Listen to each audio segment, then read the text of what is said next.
Hello and welcome back to another episode of Marie's Mindful Make, another autumnal cozy episode that is. Christmas is only 1 month away, very exciting, and I think that's a great reason to talk about making for others. Today's episode is going to be a little bit more knit heavy, but I think the things I'm talking about here easily apply to whatever craft you're gift making. I personally really love making for others. I am a big gifter and I like to spend the time to sit down and craft something for someone. Sometimes I also think it's a really good way to produce a little bit less for oneself if you are such a prolific maker like myself. And I just think it's beautiful that we have this possibility of putting a little bit of ourselves into a handcrafted piece that can then move on to somebody else who will hopefully love and appreciate it. So let's make sure you grab something to drink, maybe grab yourself a creative project to work along with, maybe some of your Christmas knitting, and let's get started. Today you see me wearing a Maybury cardigan, a pattern by Ami Lowden, who publishes as And Other Knits. It's a DK weight fisherman rib cardigan, which looks very similar to brioche, but is a bit easier to knit. It creates a beautiful, light and cozy 3D fabric, especially with fluffy yarn. I've used one strand of Knitting for Olive Merino in the color Hazel, held together with one strand of Knitting for Olive Mohair and Silk in the color Dark Mousse. So now that you had a better look at this cardigan, let's talk about it and also talk about how it relates to gift knitting. Back in 2023, I test knitted this design by Ami before it was published. I made myself one in the same yarn, Knitting for Olive, but in a very beautiful light shade of lilac. Back when I tested it, it was already an arduous project and took me a few months to finish, which is quite unlikely for me, also because it's a project that requires a lot of repetitive yet still concentrated work. So I had to put it away every now and then just to focus on something a little bit else. Fisherman rib is a really nice stitch pattern, if you ask me, and very much on trend at the moment, because you can see brioche or brioche style sweaters and cardigans all over, right? In fisherman rib, those sculpted lines are created by knitting every stitch twice. And hence it uses quite some yarn and also quite some time. And for me, it's a bit difficult to knit without looking, because for every stitch that I'm knitting in the row below, so every other stitch in a row, I need to make sure to do it right. And of course, even more so if a garment is for someone else, because I want it to be extra pretty in that case. Last year, I had offered a friend, a very dear and good friend, to knit her a garment of her liking, and I did this in an effort to just knit a little bit less for myself, because I find it a little bit ridiculous to be producing like 10 new sweaters for myself in just 1 year. This friend loved my Maybury cardigan, and when she asked if I could make her one as well, I didn't want to object, even though I knew just how much time and effort it would take. Unfortunately though, and I say unfortunately with, take it with a grain of salt, but unfortunately that friend chose brown yarn. So I think now that it's finished, it is actually very beautiful, and I think that color will fit her so well. But for me, I don't particularly like brown. I don't really have any brown colors in my own wardrobe, and just looking at it for weeks and weeks and months, it was so dreadful at a certain time. So on top of being an already invested pattern, it now also came with a color that I didn't particularly enjoy looking at.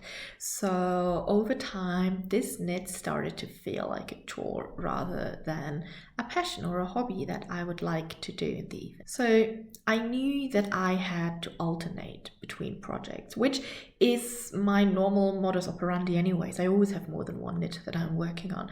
But I noticed that I started to feel guilty about working on other things rather than this cardigan, and then I didn't want to knit anything else, which meant that I just stopped knitting altogether because there was no enjoyment in me for it anymore, which, I mean, it's ridiculous if you think about it, but that's just how our minds work sometimes, right? So I was caught up in this vicious cycle, but then also didn't want to communicate it to my friend. Also because that friend is the nicest and kindest person out there, and she did not pressure me at any time. She was always super excited every time I sent her an update picture, but there was never any nagging of me like, do you know, like, you're gonna finish it? Will I get it at some point? So yeah, it was really, really very much within me. Handmaids connect in any way very closely to emotions, because we as makers always put a bit of ourselves into our makes. Interestingly, gift making in popular narratives often connects to very negative emotions like unwanted knitted socks or underappreciation of the cost of making, time included. Among knitters, the myth of the boyfriend sweater curse prevails, which for me is just another example of undervaluing a typically female associated craft and its maker, particularly by men. Over the years, I have learned quite a few lessons about making for others, and this Maybury Cardigan definitely added some more lessons to it. So let's talk about it. And please, if you can relate or if you have any other lessons, make sure to share them down below in the comments so that everyone can see and learn from your experience too. So my first rule is, and I think that's a rule that should apply to anyone, is to really only make for appreciative people. And that's easier said than done, because very often we feel pressured into making something for someone. Maybe they've asked us for it, or maybe we feel like, oh, I already made like socks for every member of my family besides my aunt, and I'm so close to her, but I don't really want to. But then you still do it and feel bad afterwards because she doesn't appreciate it, So I think only make for appreciative people, no matter whether it is on demand or by surprise. Handcrafts have a really, really long history of being depreciated and undervalued, the skill going into it being undervalued, and we only have so much time at our hand. Why waste it for someone who doesn't know how to appreciate it? Secondly, if I'm surprising someone with a make, and especially a bigger make like a hand knitted sweater, I want to make sure to have a plan B, and also to not take it personally if that person in question doesn't love the garment I made for whatever reason, because you can still be appreciative about something and still don't like it. I mean, I make sweaters for myself sometimes and I'm very proud of what I've done, but I still hate the sweater. So yeah, it can happen, and then it's good to have a plan B, what to do with that thing or that garment or whatever. So here's a quick story. One of the very first sweaters that I knitted was a very, very cozy, very pretty intarsia knitted alpaca yarn sweater for my husband. And I was a pretty fresh beginner knitter at the time, so it really was a lot of work for me, and the cost investment also was pretty pretty big investment for me at the time. But what can I say? My husband's a hot-blooded young man, and he just has no need for a super cozy, warm alpaca sweater. And the sweater sat around 1 year unworn in his wardrobe, and he felt pretty bad about never wearing it. So yeah, it was this kind of, and I mean, he was super appreciative. He just felt bad that he could not appreciate the sweater more by actually wearing it.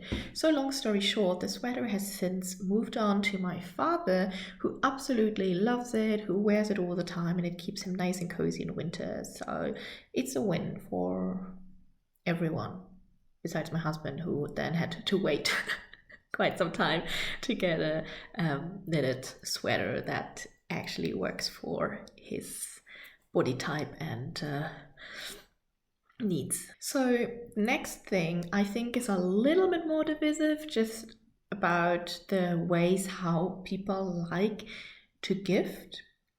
But I personally really like to talk with people about their expectations and their wishes and what they want.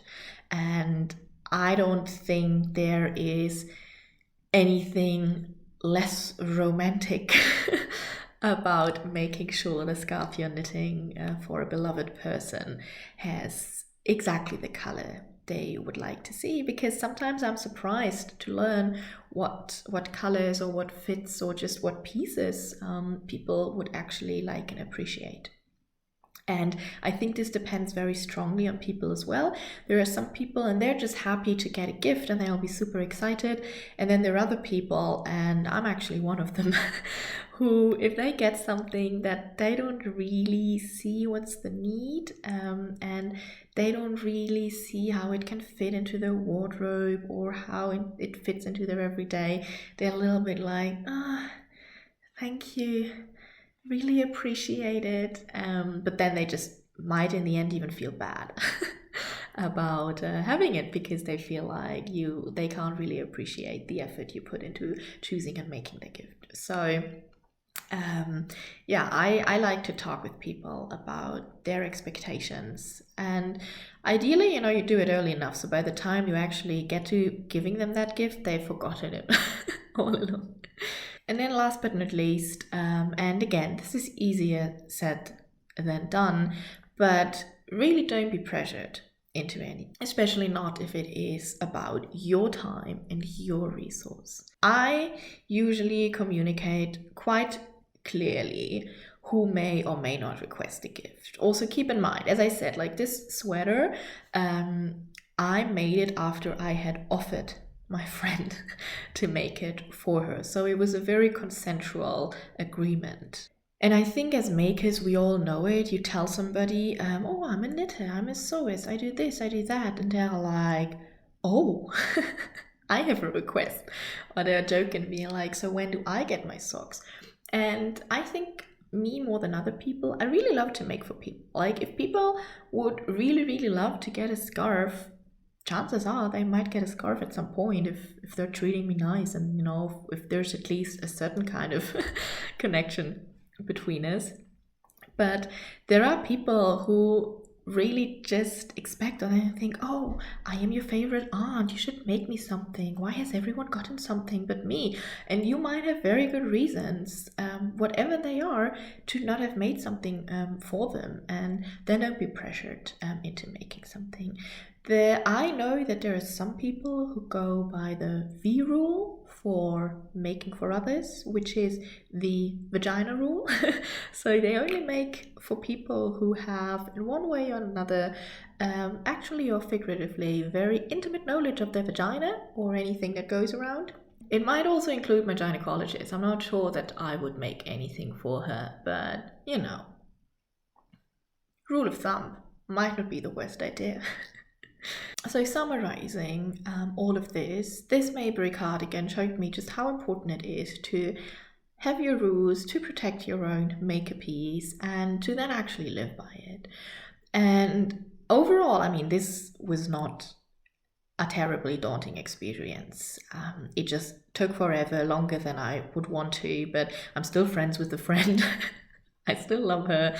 We're still on good terms, nothing bad has happened. But it definitely has taught me to be a little bit more precise about the things that I want to make for others. Or if, like a friend really wants to have a brioche or fisherman rib cardigan, I'm just gonna come with a disclaimer and say, it might take a year, just so you know. And I think that's fair, and it's also fair to say, oof, dark brown, can't do it. Like any other color, but not that one. Because in the end of the day, it's your time that you're sharing, right? So you're allowed to make the rules.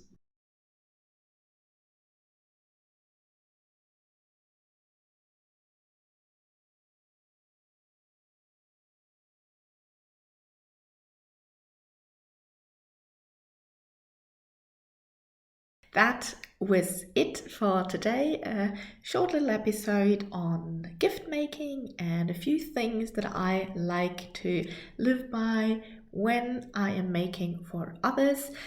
I have this year so many knits on my Christmas agenda. I've been working on them since September, so I'm pretty optimistic that I actually am going to work through all of them. I'm going to share everything that I have made for others in an episode around Christmas time, so make sure to subscribe not to miss all of the things that I have knitted and sewn this year for Christmas for others. And if you liked this video, I would be super happy if you leave a comment or you like this video, and I hope to see you next time. Goodbye and happy making.